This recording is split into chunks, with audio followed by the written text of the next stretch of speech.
let's talk about if we have a chemical reaction where one of the products or reactants, or maybe all of the products and reactants in the reaction are gases.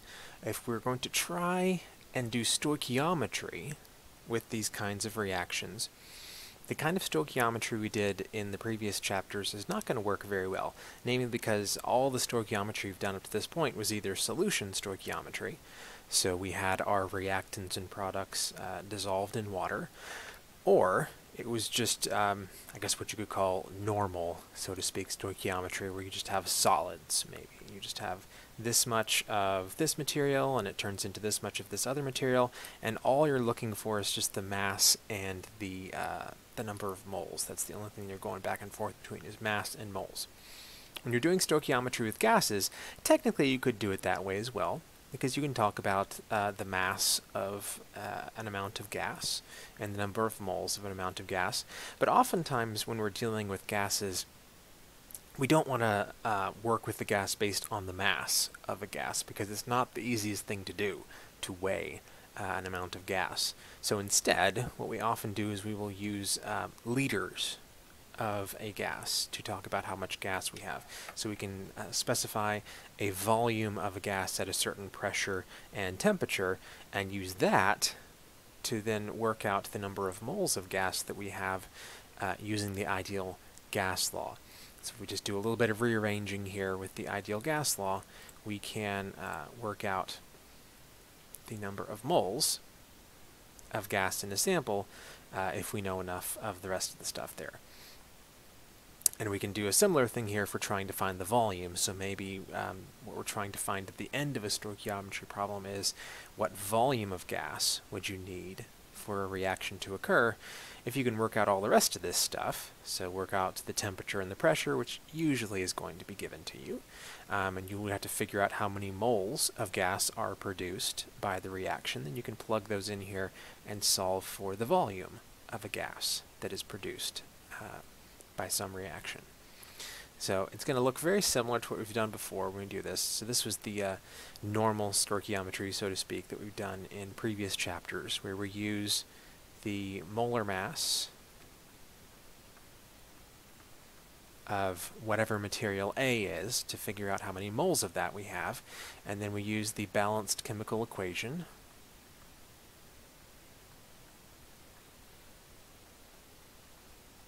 to work out, given a certain number of moles of this, how many moles of this second thing must we have, and then we used the molar mass of that second material to work out what the mass was of that second material that was either produced or consumed, just depending on what we're looking at. So when we're dealing with gases, if we're staying totally inside the realm of pressure, volume, and temperature, it's going to look something like this, where we are either given the pressure, volume, and temperature, or given enough information that we can find the pressure, volume, and temperature of a gas, and then we use the ideal gas law,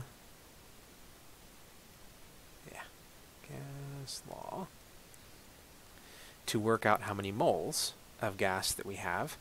Again, this middle step here is going to be the same as the first one. It's just the balanced chemical equation. Given a certain number of moles of this, how many moles of this must be produced or consumed. And then if we're converting back into some amount of a gas, then we could again use the ideal gas law to do that. Often, though, we'll actually kind of mix these together, and I think that's what we're going to do in the example we'll see in just a second, where maybe we start with a certain pressure, volume, and temperature of a gas, and it asks us to find the mass of something that is produced or consumed, and so we kind of mix these two together, where we use the ideal gas law for this first conversion into moles, but then when we're converting out of moles, we actually just use the plain old molar mass to get to the mass of that material. Keep in mind here that if we are at STP, this is a nice shortcut for us to use.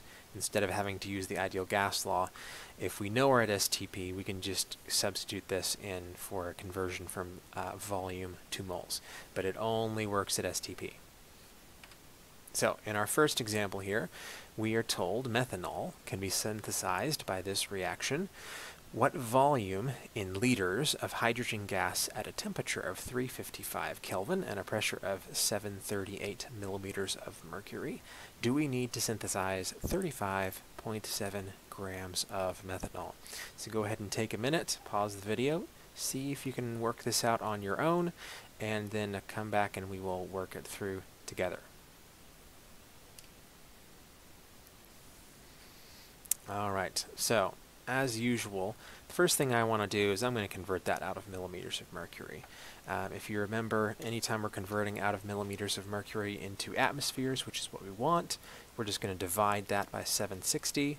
So 738 divided by 760 is going to give me 0.971 atmospheres. We're also told that we're going to be synthesizing 35.7 grams of methanol. And I'm pretty sure, I'm trying to think of, I think we're going to have to convert that to moles, and so we might as well go ahead and do that now, just since we're in the mood to convert stuff. Maybe we don't actually, but it can't hurt to convert it into grams. If nothing else, we have a little bit of practice doing a gram to mole conversion. So if you're not sure what methanol is, we can always just check the equation that's given to us. This is the methanol, because we're told that we're producing it. So it's the only product there that is methanol. So that is going to be a single carbon, which is 12.01, plus 4 times the number for hydrogen, which is 1.008, plus 1 of the number for oxygen, which is essentially 16. And that is going to give us 32.042 grams for every mole. And so what we're actually making here is 1.11 moles of methanol.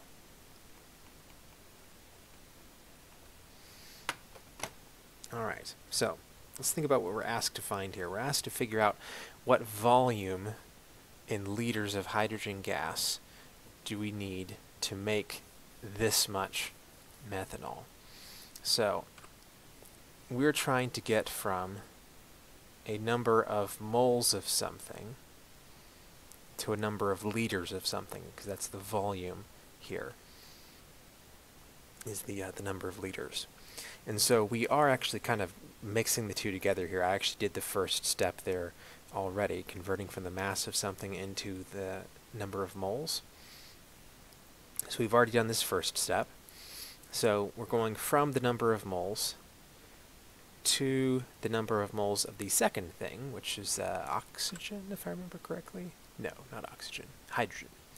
So the number of moles of hydrogen. And then we're going to use the ideal gas law to say, okay, given that number of moles of hydrogen that must be used, what volume of hydrogen had to have been used? So we're kind of mixing these two together because we didn't start with a volume, temperature, and pressure of a gas. We started with a mass.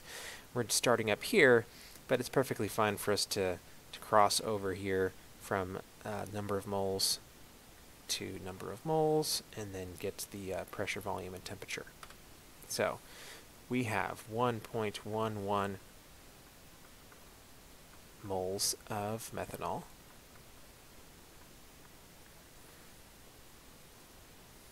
That we made.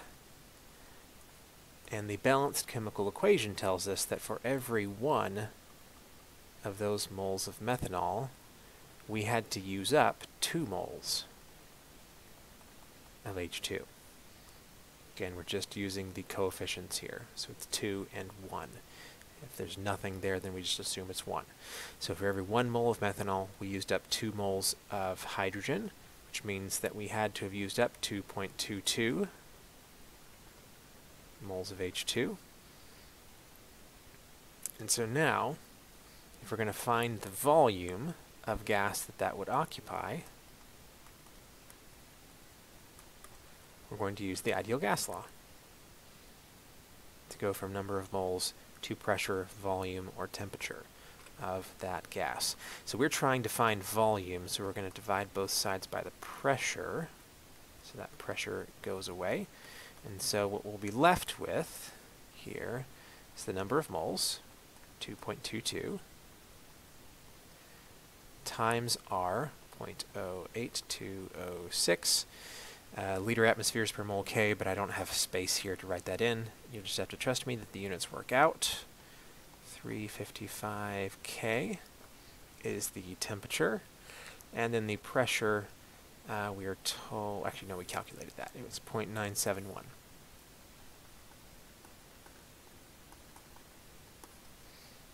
All right, so if we do the math here, 2.22 times 0.08206 times 355 divided by 0.971 tells us that we will need 66.6 liters of H2.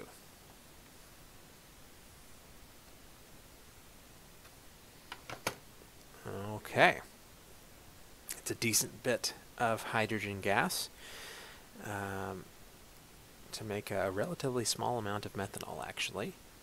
So let's go ahead and look at one more example here. So this last example for this video says how many grams of water form when 1.24 liters of gas, H2, at STP completely reacts with oxygen. And this is just kind of a little typo there. That arrow is supposed to be up here. Just got moved somehow. So just ignore that. So in this particular case, because we are told that we're at STP, we can use our little shortcut here. But before we do that, let's stop and pause the video and see if you can work this out on your own.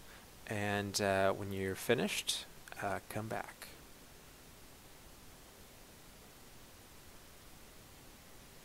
All right. So what are we trying to find here? We are trying to find the mass in grams of water that is produced by this many liters of H2. So if 1.24 liters of H2 reacts, how many grams of water is made? So in terms of our stoichiometry back here, we are going from the number of liters of a gas to a mass of a product.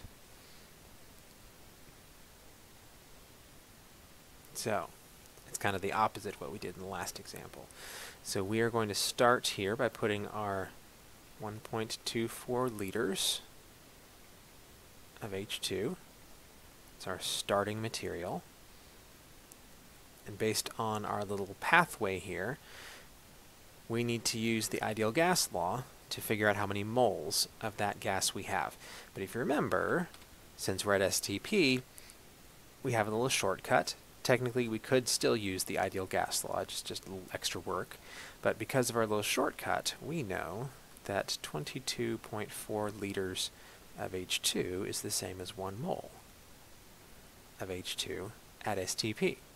So we don't have to do the whole ideal gas law. We're going to keep going from that point. So we've done this first step. That first conversion factor will calculate the number of moles of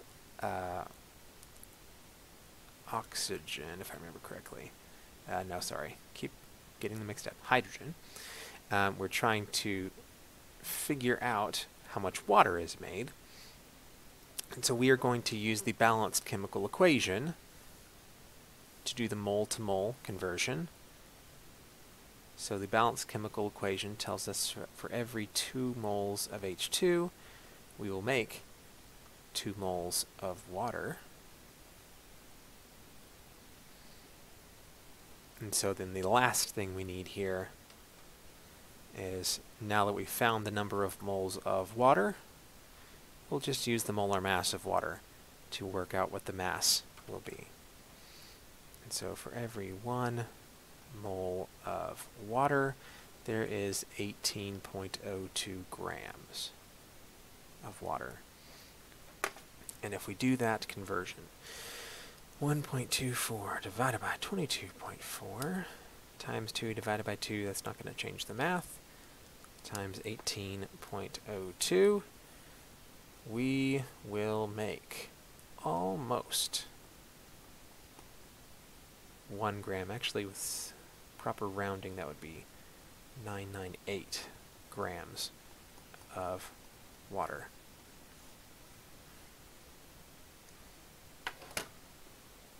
All right. That'll be it for this video. In the next one, we will talk about gases, a little bit more about how they behave, and then we'll also talk about how gases do not always behave ideally.